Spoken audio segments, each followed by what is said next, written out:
Hey, what's up, guys? This is Christian Brindle. Welcome back to the Seven Figures or Bust podcast, the number one podcast in the world for growing your insurance business to seven figures or above. I'm back with a amazing guest, somebody who's been on our YouTube channels previously, who's done live streams with me previously, someone who has become a great friend over the years, and someone that I've learned a ton from personally.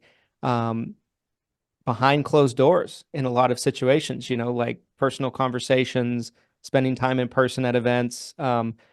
Someone who's a wealth of knowledge. I have the owner, the founder of Lead Concepts, Mr. Chris Weir. Chris, how are you doing today? Christian, I'm good. I'm good, but you know the answer to that. I'm always good and getting better. I don't believe in bad days.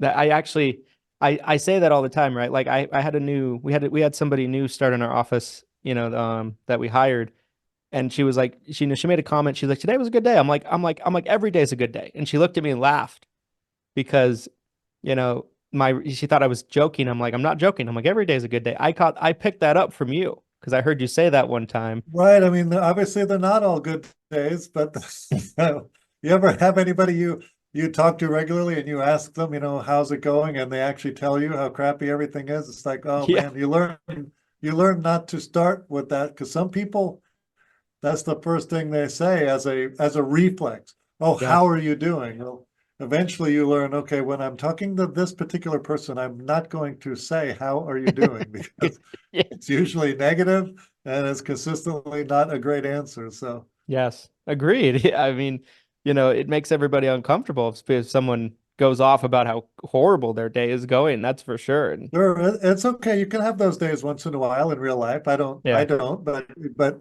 I mean, we've all had tough times. I know in 33 years of running Lead Concepts, there's some massive swings, massive negative swings, and Yeah. but you just don't wear it on your sleeve if I mean, maybe I'm lucky to be able to do that.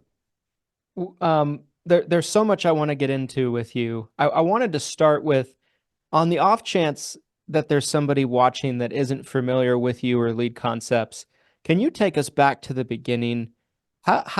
Take us back to the beginning of when the days that you started Lead Concepts. How did it all transpire? And what gave you the idea to kind of form and create the company? I'll try and do this in as few words as possible, because I always believe that I write content, right, for mailers, Yeah. and fewer words the better. So I'm gonna try that. Um, I for some reason at a young age knew I would be successful, whatever that meant. I don't know if I knew what that meant, right? I knew that I would make a lot of money, again, whatever that means.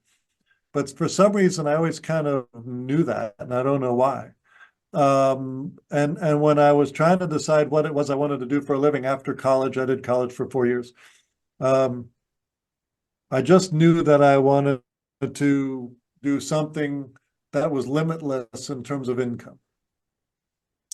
And I started looking for a job outside of college, and a buddy called me and said, "Hey, I need a roommate because I'm coming to town, Dallas." So at that point, I just needed to get a job and start earning money. And ironically, it was doing exactly this. I answered an ad for telesales, and I started taking phone calls from insurance agents. But a year later, that company folded. They were mailing mailers that were not truthful or accurate. And we, as team members in that company, we didn't know that. Yeah.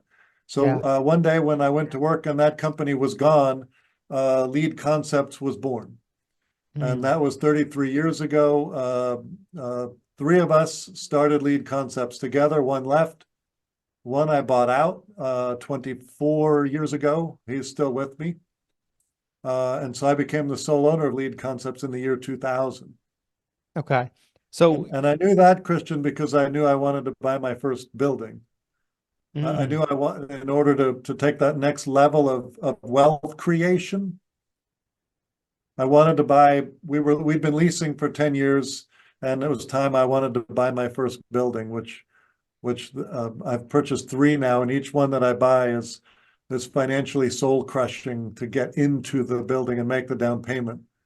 But each one, has proven worth it. Yeah. Yeah. So, and I've heard and I've seen pictures and video of the Lead Concepts building, and I had an opportunity a few years ago in town for an event, when we were, spending some time together on our way to the event in the car to stop by and check out the building, and I wasn't able to do that, and that's a regret of mine. And so, it's on my Oh, I to-do picked you up list. from the airport and drove you You right past did. the office out to yeah. It's a regret of mine, because I knew some other people that went and did the tour, at that event. They were like, it was phenomenal. And it's on my bucket list to get out there and be able to kind of check it out. Because I've, just from the pictures and the video I have seen it, it looks like an unbelievable operation and everything you guys are doing. In fairness, it's a brief tour, in fairness, but to get to walk through the shop and touch and feel all the printing and all the mailers and all the other things that are happening, you get to see all the various Medicare mailers that are going on, the branding mailers that we do. You see the mortgage protection stuff. We order that the same morning. We buy data in the morning, and we print, fold, stuff envelopes, put a stamp on those things in the same day and deliver it to the post office first class for the mortgage protection letters, where you'll see our final expense, the branding stuff we do for Aetna, for United Healthcare, for Humana. And after 33 years, the space that we play in, of course, we talk to individual agents all the time. Yeah. But the space we play in is Aetna, Cigna, United Healthcare. Aetna at the home office level does a fair amount of work with us in partnership with the Oak Street people. Just wonderful, wonderful people. And of course, in the Cigna world, we've got their online bonus program. So if you sell 4 Cigna Medicare supplements underwritten, have to be supplements underwritten, you sell 4 of them, you receive a link to a free 1,000-piece order. That link is coming to us. So we may get anywhere from 40 to 60 orders a month on the Cigna bonus program, which it's a phenomenal. But for 33 years working with agents, eventually regional directors, before IMO, FMO became the thing. Now it's fantastic to consider that, that we're really playing above the FMO level now at the carrier level. Yeah. Yeah, absolutely. So going back to when Lead Concept starts, how old are you at this point? How rude. Not today, but when you started Lead Concepts, how old were you at The that day I time? started it, I would have been 24, I believe. 24. I would have been 20. Well, I guess I was 23. I am 56 now. It's been 33 years. So I guess I was 23. So one thing October of that 91. I just turned 24. Yeah, I just turned 24. Okay, gotcha. So I knew everything about the world. At 24, I knew everything I needed to know about the world. One thing that I think of often, right, when I think about you is a few years ago, you were doing your tour of the world, or the country, I should say, right? And visiting Right. 30, I visiting drove to 33 states in 1 year. Yeah. in the Lead Concepts mobile, right? And Yeah.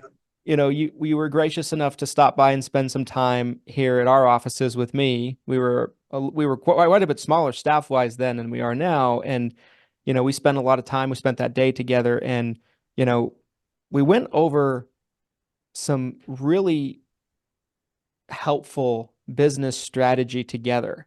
And there were some things that I learned from you that day that have helped me a lot over the past 2 or 3 years.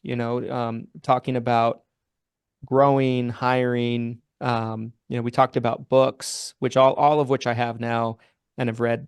And one thing I learned about you is, you have I think a lot of people think about Chris Weir, and I think they think, lead expert, for someone that is, a master at generating multiple different types of leads, direct mail, social media. But what I really learned about you at that point was you have an excellent mind for business strategy and business growth. Where did that come from? Was that just over 33 years of building your business? what made me great at business, right, was just that I kept trying things. I kept paying attention, and I never really took a day off. And really in those first 25 years, I wasn't very good at running my business. I thought I was, but I wasn't. And it, it was the book Rocket Fuel that provided clarity for me. Rocket Fuel. When I read it, it talks about every person in your organization, the right person in the right seat based on their talents. And my talents lie in other places besides running a business. And even though I'm responsible for running the business, I realized at that point that the reason we couldn't grow as a company is that I was kind of standing in the way as a salesperson that struggles in the details. In order for the business to grow, I needed to bring people in that could see my vision, but then put the details in place, and so that I'm walking down a path, building a foundation, so that if there's a product we want to sell, whether we want to build out our seminar campaigns, which we're doing seminar mailers for all sorts of products. We're doing seminar mailers for Medicare, for T65, but also for all of Medicare. We're doing the educational stuff, the sales stuff. We're doing financial planning and annuities, pre-need seminars. We've got some pain management clinics that are using us to bring people into their events. So when I used to say I want to do seminars, I would skip ahead, but it wouldn't put the foundational pieces in place to make sure we had a well-rounded product. And so I would run before walking, and then the product I wanted to build and sell more of would never work. So same thing with the Facebook products that we've been doing for the last 3 or 4 years. We slow down and we build the foundation around it, and that's what took us, from a $10 million company after 25 years to now a $22 million company, and headed on to $30 or $40 million is looking at the foundational pieces of what should I be doing to help the company grow, and what should I certainly not be doing? Yeah. Yeah. I mean, and I remember, having this conversation with you about that. Well, that was one of the topics in particular. And that was a big help for me, right? Because at that point in time, I was wearing 15 hats, for my business and for my company. And I'm not saying I don't wear multiple hats still, but I might have gone from 15 down to like 3 or 4 or 5, So, what are some other books that have been a huge impact in your own life, your business, everything like that? I know you're a huge admirer of books, and as am I, right? Most of the books that you've suggested for me are back on this bookshelf behind me. What are some other books that you really have read over the years that had a big impact? Well, I think the biggest one was the Phil Knight book, Shoe Dog, was impressed upon me at that time. He never did a deal that he didn't do in person. Mm. And that really changed everything for me, because back when he was doing those deals, he would have to get on a plane and fly to Japan to do a deal with the shoe company, or go sit down with the bank to be able to create the financing he needed to buy all the shoes that he was going to sell. So it was, that really changed things for me. Rocket Fuel certainly was the precursor to Traction, the Traction book on exactly how to run the business. The Traction book creates the exact flow and cadence, the cadence of how business gets done. So it was Rocket Fuel, then Traction. I don't. How do you get past, Rich Dad, Poor Dad? How do you get past, Tony Robbins, Mastering the Art of Money? It's just, for me, direct mail and lead generation has been a conduit to true wealth, but it was through my real estate acquisitions, through purchasing, watching closely and carefully at the stock market, and finding the Tesla stock twice for massive long-term gains that I've now put into my next piece of property, a 93,000 square foot, 17 tenant building not too far from here. So insurance, Medicare, whatever it is that you're doing, whoever's listening to this podcast, right? It's generating income, and then it's what are you doing with those dollars? Right. Because it's reinvesting it in wealth creation. I think to some degree, I might have been better to reinvest additional dollars in lead concepts and maybe acquisition versus going with real estate. But spilt milk at this point, that building is, generating massive income. I just don't have the pool of money if I wanted to acquire a company. So I could look to sell the building in 2 or 3 years when rates come back down, and then use those dollars to reinvest in purchasing some other company or operation. But you're creating a pool of money, and that's what you're doing, that in terms of wealth creation versus spending it on stuff. Yeah, for sure. For sure. I mean, you mentioned three kind of things somebody could reinvest their extra dollars in, right? They could invest it back into their business, they could invest in real estate, they could invest in stocks. Is in your mind, was one of those better than the other two for someone to start out? Or is there like trajectory somebody needs to get to before they start investing into stocks, or maybe they start investing into real estate? Like, what is your thoughts on that? In a perfect world, which you're building towards something, right? You don't start with all of it, but in a perfect world, you've got your business generating income, you've got a building, a real estate that may be where you're operating from. Ideally, it's the building you're in.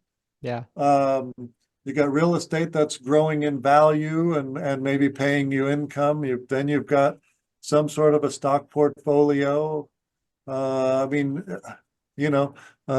I started with a whole life insurance policy when I was 24 years old. So I've been paying into that for 30 plus years, cash accumulation, whole life insurance policy. So I have all pieces of the stool, as they say, but there's no way of knowing which one is going to be better. Some people do not believe in the stock market at all, and I don't blame them.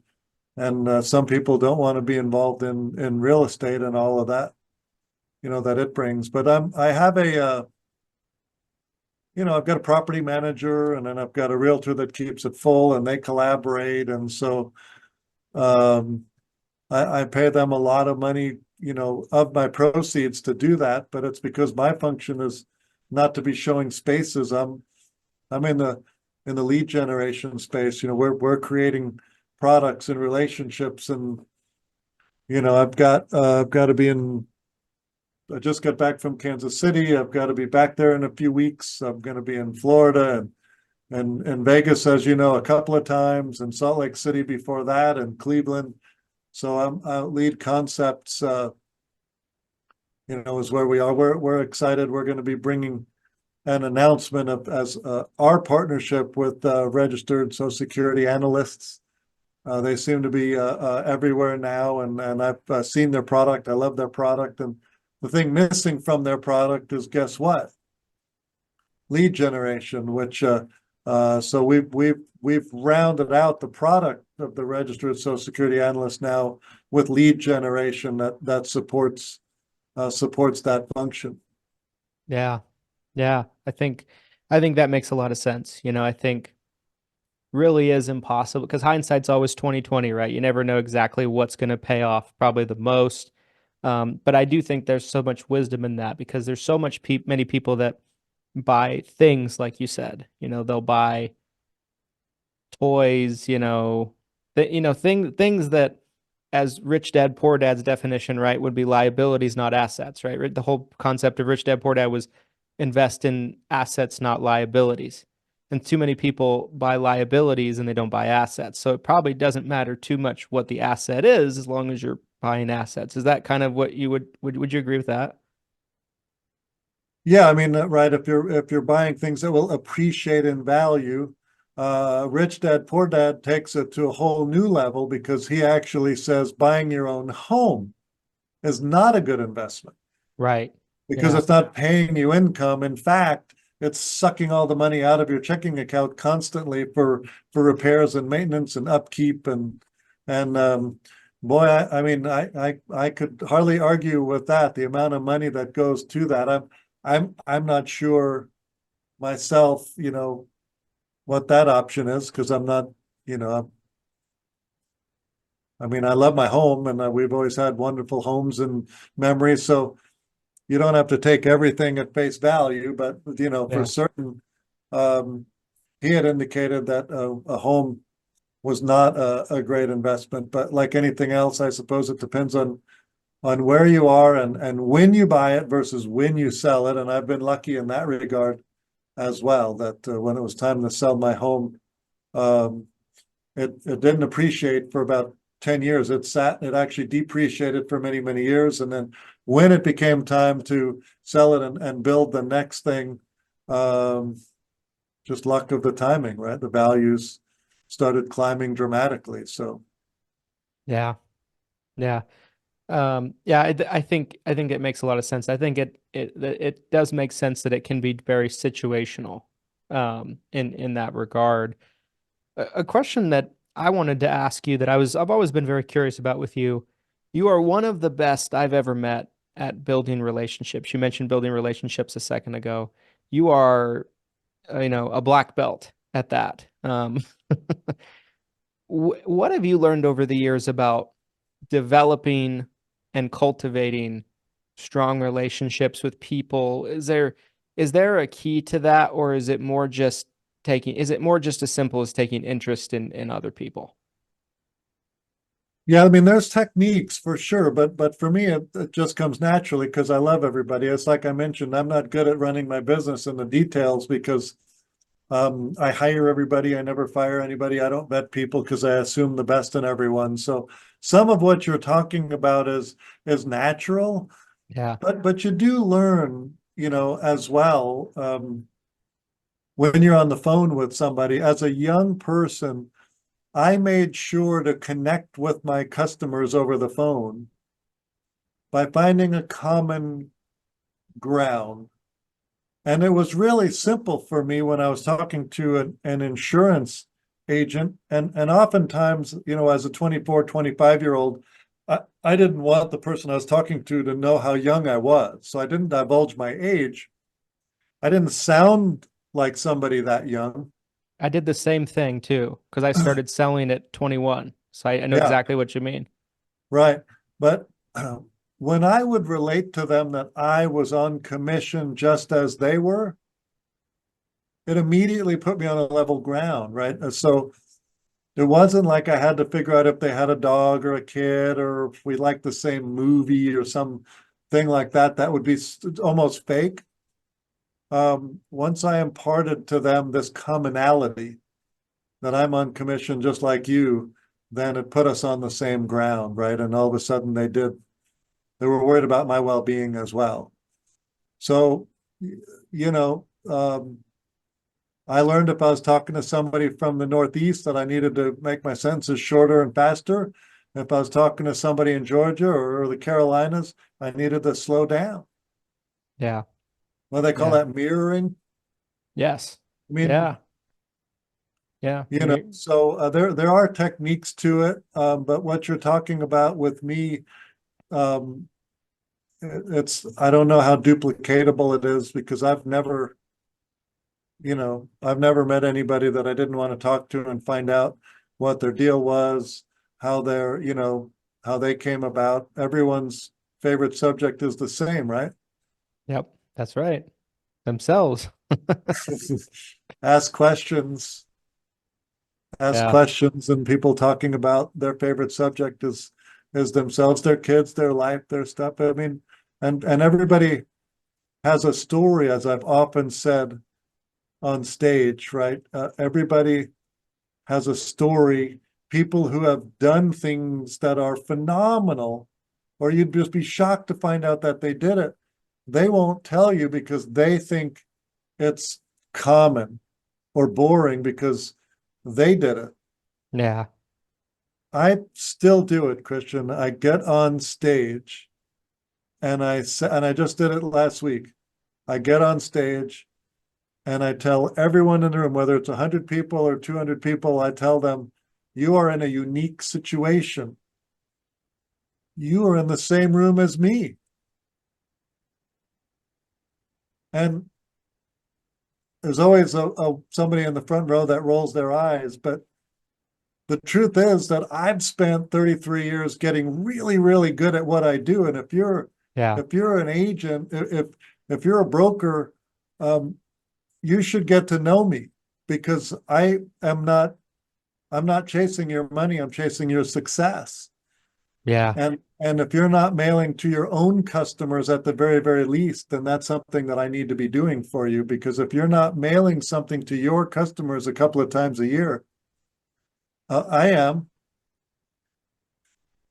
I'm mailing your customers right now. So don't let me do that without mailing for you, you know, some form of a recipe card or a newsletter. And we do a lot of that. People think we need to mail gigantic mailings, but we don't. We mail 150-piece mailers for people, and unless if that's how many clients you have, let's keep your clients.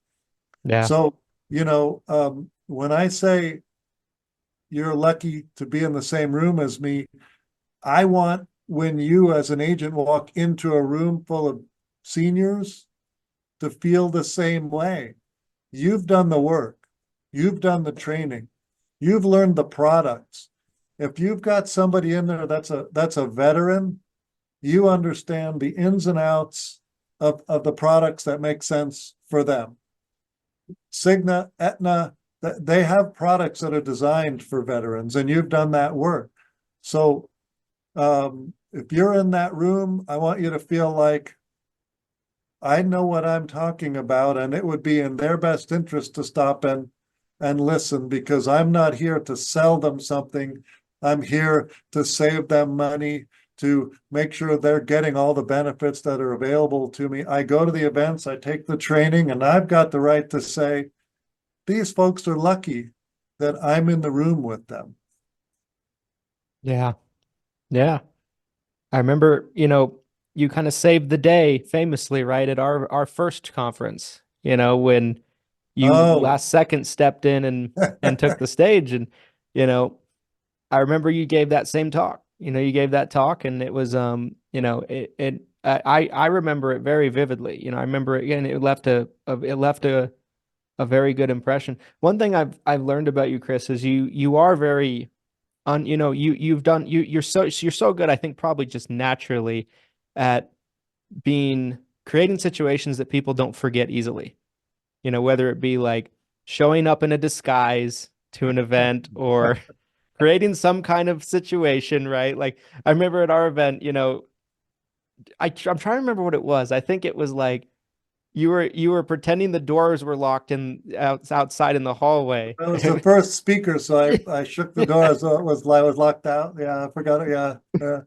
Like I could not, it was my event, and I probably shouldn't say this publicly, but I probably don't remember 75% of what people said from the stage at my own event, right? It was 3 years ago now. I remember that, and I think a lot of it is finding ways to, what have people remember you.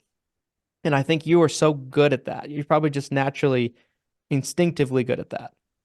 Well, no, I mean, I'm in marketing, right? And I'm good at lead generation, but when I travel, I don't go there so people won't remember me, right? Yeah. And my wife will say, "Why do you do these crazy things?" And I say, "Well, I didn't fly there, spend the money, spend the time, away from my wife, and go there to be not be seen." And so um, it's really awesome when I walk into a hotel room and I'm rolling my bag in there. And Christian, I have heard people whispering in the background and say, "Oh, that's Chris Weir." And it's like, really? That's where we've come to? But it's a cool feeling, and I immediately go over and say hello and and shake hands, because I don't want that facade to actually exist. But I only exist for the success of everyone around me, whether it's my kids or the 48 people that work at Lead Concepts, or wherever I can be, where I spill out into society. I only want success for everyone that I bump into. I've had it, and I hope to give it to other people. And so when I speak, that's what I speak to. And since typically I have to pay to speak, well, since I paid, I can say whatever I want to say. Because you made me pay to speak, so I want to say what I want to say. And I don't want to say mail this, not that. I want to talk about, I believe that if you can work, you should work. And you Yeah. should be working faster than you are right now. Because believe it or not, there will come a day when you can't work. Right. And it might come sooner than you think. Isn't that unfortunate to think about, Christian, if you have an accident? I mean, who knows? What can I sound like an agent now? I'm running you over with a bus. Agents like to kill you, but Yeah. but I just point out, right, that I've had AFib, and I've had to have I had to fix my heart flutter. I've had 2 melanoma diagnosis, and so far so good, right? I'm okay, but if you can work today, you should be working. Yeah. And you should be working towards overall wealth and wealth generation, whatever that means, versus just selling more. And you should be working at being even better at your craft to advise seniors on how Social Security works. What about a reverse mortgage if you see somebody who's really struggling to make a living? Could you have knowledge about how a reverse mortgage works for people who are over 62 years old and own at least 50% equity in their home, that they could reverse their mortgage and have no mortgage? Always be learning about what it is that these people that you're sitting in front of can rely on you to give them the information that they need for an extra meal. Yeah. Yeah. Agreed. It's a big responsibility that you guys have. We think we're selling insurance, but it's so much more than that. You have a responsibility. I know when you walk into a room and people sigh and there's the insurance guy, but you just fight through that, because I know we talk about helping people and all of that stuff, but along the way you find people that legitimately they don't know that there's food cards. They just don't know the benefits that are out there, and keep showing up. I was talking to an 80-year-old friend of my parents, and he's a veteran. He's on a Medicare supplement. He's paying $320 or $330 a month for that. He's got his Part B deduction, but he gets all his prescriptions from the VA. And I encouraged him to reach out to his agent and have a review to make sure that if he's spending $5,000 a month on his Medicare coverage in total between Part B and his payment, that he really has the right. And he told me the other day that he took a WellCare, some sort of a WellCare, he said prescription. I don't speak the language enough, but he seemed to be very, very pleased with the outcome of getting a review. Yeah. So what we're doing is so much more but as I say, if you can work, you should work, and you need to be working faster than you are, because the day will come when you can't work. And it might be right around the corner. We don't know. Well said. Well said. And it's very true. It's very true. There's 2 last questions I wanted to get in and kind of ask you. And the first one of the 2 is, you are someone that I've learned a lot from, about work-life balance, right? Like, for me, throughout my 20s, I'm 31 now. Throughout my 20s, basically as an agent and agency owner and building my company, I was always part of that, for lack of a better term. I don't like the term, but I can't think of a better term. I was part of that, like, hustle culture. I got to work, and then work some more. And at times maybe I'm not around my family as much as I should be, right? And one thing I learned from you is, I remember there was a quote that I remember you saying, I can't remember if we were on the phone or what, but and tell me if I get it right.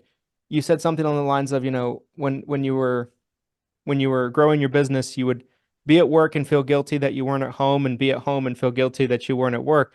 And that left such an impression on me, as a father of a young child. you know, um, I've kind of catered my life around trying to be able to do, to have that balance. Like I bought a house that's 2 minutes from my office, so I cut out commute times, and I'm trying to make sure that I can be there in the evening and play with my daughter, and I can be in the morning when she goes to school, and I can help her get ready for school, but I still get everything done at work. And I've learned a lot of that from you. Talk a little bit about how important that is, because I think sometimes people just don't realize it until it might be too late. It's difficult. People, I see social media posts, that say life's too short, don't work too much. And I understand that, but at 56, I'm working more than ever as I get, closer to the end, so to speak. I feel like I've got a lot left in me, but still, I mean, clearly 56 is not 36, but the ability to compartmentalize, because if you can only be with your family so much, well, be there, right? Yeah. But I would be there and feel like I should be working, and then if I was at work, I felt like so I was doing nobody any good, right? I was just guilty all the time. And if you can reverse that and say, I'm working and I'm going to be focused on this and do the best I can, and then leave it behind when you go home. And when you're with your wife and your kids, we already talked about this. What's their favorite subject? Themselves. So, yes, what's going on? And so if you live in their space during that time, they know you love them and they know they're there. And I still practice this. If work gets crazy and I need to get more time at work, I communicate to my wonderful wife, Kim, and I ask permission to be a little bit more focused on work for the next month or two or whatever, if there's some problem going on that I need to address. I don't go off into a dark shell and not communicate it. I communicate what's happening and I ask permission. And of course, she's, just that communication that makes all the difference in the world. And she understands why I need to do it. And, and of course, she sends me off to save the world and do what I need to do for the company to make it from 33 years to 40 to 50 years.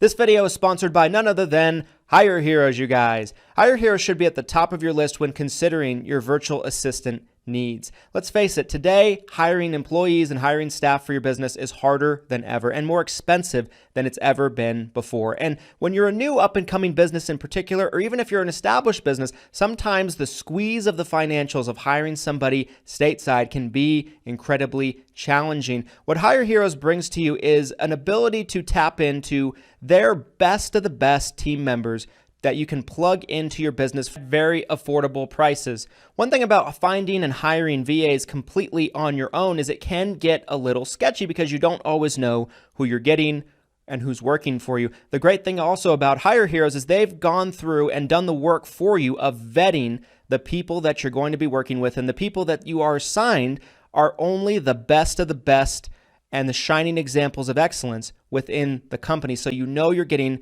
top tier talent and you don't have to go through any of the time or headache of vetting people and trying out multiple people to get there. There's a link down in the description so you guys can learn more about Hire Heroes and getting help for your business today. Yeah. My brother always had a funny saying. He used to say, to his wife that he was maliciously supporting the family by being at work too much. Maliciously supporting the family. I love that word. But you're off supporting the family, yes, and this is male and female. This is certainly not male centric, because there's plenty of women out there that are killing it, doing fantastic stuff and supporting the family. And while you're going through that process, hopefully you're doing the same thing. You're saying, when I'm at home, it's all about my man, my husband, my kids, my life at home. But when I'm at work, I'm going to focus on that. So you're not feeling guilty in both places. And work-life balance comes in waves. You can have more. Right now, I can spend more time at home being engaged, but in a few months there could be some come up and I have to, the balance shifts from I got to work more to there's a problem at home that really needs my attention. And so now I really need to focus on home. And in this case, I can communicate that to the people in the office and ask permission to be more focused at home and say, I need to work a little bit less this next couple of months, and I'm needed at home for whatever reason. Communication. Yeah. Just don't do it secretly. Yeah. Yeah. I think that's very powerful. I want to be respectful of your time, but I have one last question I wanted to ask you, and that is, I know Lead Concepts is mostly known, as doing direct mail marketing, and you mentioned mail quite a few times over this interview, but you guys are also doing digital marketing in a very, very high level now. And from my understanding, correct me if I'm wrong, it's become a big part of kind of what Lead Concepts does now. Talk about that. Like, how can people learn more about that? What kind of services can Lead Concepts do to help an agency grow? Absolutely, yes. I mean, I've been doing direct mail for 33 years, and we'll do 35 million mailers this year. That's what we did last year. I believe we'll do the same this year. Our product lines have changed over the years. We do a tremendous amount of direct mail for branding mailers, branding your agency, branding you to the 64-year-old, full color newsletters. The lead generation continues to work well in the 64, and the seminar markets are just killing it through mail and Facebook. But when we talk about digital marketing, I want to be careful because I tend to call it Facebook marketing because I don't want to misrepresent it. We're using Facebook and Instagram as a mailbox rather than the mailbox. And when we talk about digital leads, that can imply websites and form fills and that sort of thing. And I'm not doing that. We would love to be doing that. We just haven't found that to be cost effective and make sense. But in the Facebook area, different people respond on social media than are doing it with direct mail. So we're doing direct mail and linking it at times with Facebook very successfully. So for Facebook, we're generating leads for Medicare 64 all the way up. We're doing the Medicare seminars on Facebook in conjunction with mail very, very successfully. We're excited to have a dental lead, which we've never been able to do successfully in direct mail. ACA, phenomenal to be able to be back in the ACA market. Our final expense lead in direct mail, final expense works exceptionally well with the Walmart gift card, not as well without it. On Facebook, we're doing the final expense leads. Of course, no Walmart gift card doing that. And we're seeing fantastic cost per lead using that. And when we talk digital at Lead Concepts, we talk Facebook leads, they're always exclusive to one human. Yeah. Direct mail, Facebook, whatever it is, however we're generating a lead for you, it's never resold. People will say, well, how many am I going to sell? Well, I don't know how many you're going to sell. I just know how many we're going to be able to get you. And you may sell a couple now, and then you'll sell a couple later, but they're all going to be in your CRM, and you're going to keep touching up on them, calling them, emailing them, whatever it is. So you're going to sell some now and some later. In the Medicare space, if you've got a 5-star plan, you may be selling a couple now, but you're going to keep them and accrue them and gather them, and then you'll find that you may find some more in October. Yeah. But they're there and they're never resold. They're always there. So Facebook, we're excited when somebody says, which way should I go? It really kind of totally depends on you. The Facebook lead's got to be worked instantly. Yeah. That's why we only run it during the week. We don't run it on the weekends. And for 33 years, people have said to me in direct mail, hey, what if I just want 10 or 15 leads a week? What if I just want 25 leads every week? Well, I can't do that in direct mail, but we are successfully doing that in Facebook. And so direct mail takes me 30 days to get a lead for you. Facebook, we've got leads in 3 or 4 days, and we're just generating 2, 3, or 4 leads every day for you. And it's exciting to be able to do that after all these years, to say, yep, I can get you 15 leads a week. Yeah. Yeah. 100%. Thank you for doing this, Chris. I could talk to you for another 2 hours and we'd still have things to talk about, but Well, that's because you're talking about my favorite subject. yes. Um, we will leave a link, guys, in the description of this video. If you're watching the video version on YouTube, to the Lead Concepts website, go on, check out all of the different services that they can provide in terms of helping grow your business. Like Chris said, there's so many different things they can do to help, whether it be mail, Facebook ads, anything like that. You can get on the website, sign up for the newsletter too, sign up to get our emails, because if you want to see all the latest in lead gen, what's working, highest response rate stuff, then you can jump on there and sign up to get your updates. Yes, yes. And if you're not watching the video version, maybe you're listening on one of the audio platforms. That should also be in the description as well on any platform that you're listening on. Chris, thank you for doing this. This was so much fun. We'll have to do another one sooner rather than later. Yeah, I would love it. I'll do that one as Lucky Lavender. We have to. He got a lot of play. He's famous. You're Lucky Lavender. Like, I heard that name more than any other name from last year's event. Like Lucky Lavender. Well, we'll have to talk about him on the next show. Yes. Guys, if you like this episode, the only way I'm going to know about it is like, comment, subscribe. We appreciate you watching all the way to the end, and we'll be back with you next time with another episode of the Seven Figures or Buzz podcast. Thanks, everybody.